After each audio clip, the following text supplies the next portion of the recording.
Hi there, welcome to this ANN, that is Ananth's News Network. What I have planned for this new year 2021 is every week I'll try to consolidate some of the interesting updates from the world of manufacturing, and I will present it to you so that as a viewer you will get the latest updates from the world of manufacturing. This is going to be every week. So every week on Saturday or Sunday I will be uploading this video, and this is week 1 and let's get started. So let's start with the automotive sector. So in the automotive sector, there are some interesting updates for the first week of January. The first one is Tesla is going to start Indian operation in this particular year. So we are hoping that the bookings will start soon. The company may initially start with some assembly operations in India, and later, depending on the market situation, the order booking, everything. Later they may start manufacturing in India also. But initially they will start with assembly operations. That's what we are hearing from the industry. This is the first news. Next, we are also looking at some other news from the electric vehicles. More than a dozen electric vehicles are getting delayed. This is primarily due to the disruptions in research and development due to the COVID situation here, and also there are a lot of capex related infrastructure related issues which again the companies have to now invest for doing this electric vehicle related R&D. So that also the market dynamics have changed. So there are some changes in the capex plan. So that also is resulting in the delays of electric vehicles and supply chain issues. Yes. So due to this pandemic, these EV vehicles are getting delayed. Some vehicles which were initially planned to launch on 2022-23, they may get a little more delay. They may go to 2024 and stuff. And third important news for this particular week is Ford and Mahindra. They had a lot of plans of working together. They wanted to create a JV, joint venture, with the 51% from Mahindra and 49% from Ford, and that particular deal was called off. Right? This is again due to COVID and a lot of capital required for the JV. So both the companies, they are not interested. So they called off the particular talks. So that deal is not happening. But there is still a possibility of contract manufacturing by Mahindra. They may do the engines for the new EcoSport, which is going to be launched in February 21, next month. So the petrol engines that might be from Mahindra's 1.2 liter turbo engine, 1.2 liter turbo. Yeah. So that may happen. Possibility of contract manufacturing, that is still open. And next interesting news is passenger vehicle sales actually grew in double digits in the month of December. This is actually the 5th straight month of growth. Last 5 months there is a continuous growth, and primarily due to pent-up demand.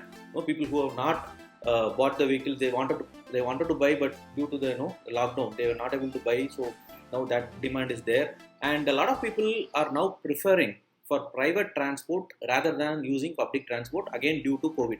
So this demand is due to that. People wanted to go in a private transport rather than using the public transport.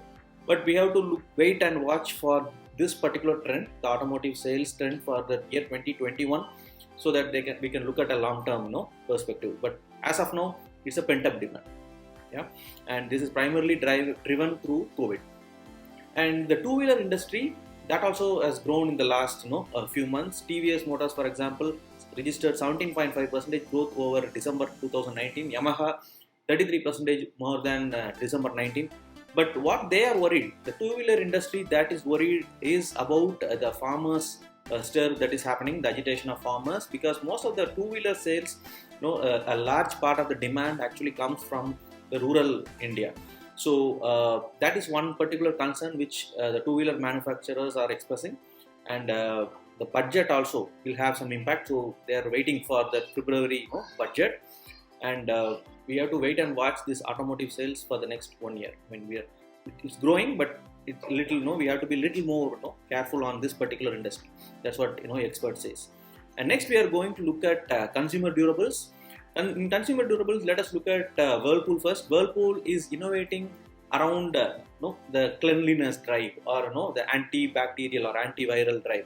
They are planning to have some features for washing machines. That's what is happening. A lot of people now has expressed that sanitation is one of the high priority for customers after COVID. So that is happening.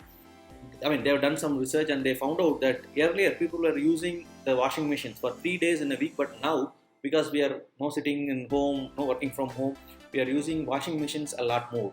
So that is one thing which they have found out. And second is, people have that fear that virus may spread through clothes.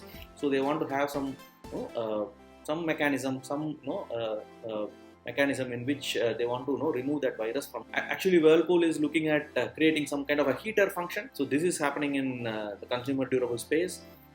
And the prices of TV and other appliances, they are going to increase by around 10%, again depending on the particular category, primarily due to raw material price increase.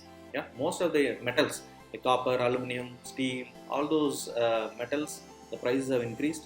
And there is a huge rise in freight charges also after the COVID, and also container shortages that also the industry is feeling. So overall, there is going to be an impact. Most of the companies are increasing their prices by about 10%. Over the last few years, if you look at, India has emerged as an electronic manufacturing hub, and currently we are about $23.5 billion, and the industry is set to grow to $152 billion in 2025. That is about 3% to 14% of global market share. Primarily, we are looking at products like servers, laptops, phones, tablets, etc. And post-COVID, a lot of companies, they want to shift to a country like India because they don't want to depend on one particular country. So that is one particular trend which is emerging, and a lot of companies have started working in India, and the industry is set to grow in the future. Now let us look at other industries. This is going to be an assorted or a mix of all the industries. So let us look at one by one. There are a lot of new products, FMCG products, based on coronavirus. There is a company called Clensta. It's an IIT Delhi incubated startup. They have launched a COVID-19 protection lotion which claims to offer 99.9% virus protection. There's another company called Corona Oven, where it's a UV based device to sanitize the everyday items like grocery items, electronics, masks. I think it will look like a microwave oven, maybe to remove the coronavirus. And companies like Aditya Birla, where their brand called Peter England, they have announced their collection, which is like antibacterial, antiviral properties. So a lot of research or a lot of new products are getting created around this coronavirus. That's what we are looking at. And coming to infrastructure related industries, BHEL bags orders worth of 3,200 crore for hydroelectric projects in Andhra Pradesh, Telangana. This particular order is for Polavaram hydropower project, 12 into 80 megawatt hydropower plant, and they want to implement this Kaplan hydro turbines. I mean, the power generation stuff. And there is another company called Praj Industries. They have bagged 226.9 crore order from IOC, Indian Oil Corporation, specifically for a zero liquid discharge system. This is their wastewater treatment package and water treatment industry. Regarding agrochemicals, the industry is set to grow at 12 to 14% in the financial year 2021. I mean, we are talking about fertilizers, pesticides, and related agrochemicals. A large area is under cultivation. I mean, interestingly, the cultivated area in India has increased, and 4% increase in minimum support prices also for this agri industry. And for this particular Kharif season, for key crops like paddy, cotton, groundnut, soybean, and bajra. So this particular thing will increase the agrochemical sector. That's what the experts are predicting.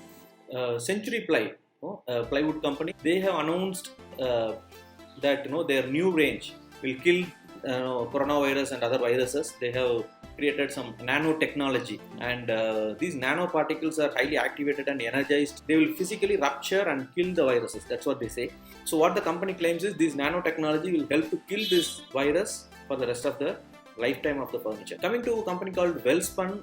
Welspun is a big conglomerate. They are big in home textiles. They are also having a pipes division. And recently, 2 years back, they have started a flooring division. They have actually invested 1,150 crore in Hyderabad, and now they are increasing the investment to an additional of 200 crores. So they are expanding from about 3 million square meter to 12 million square meter.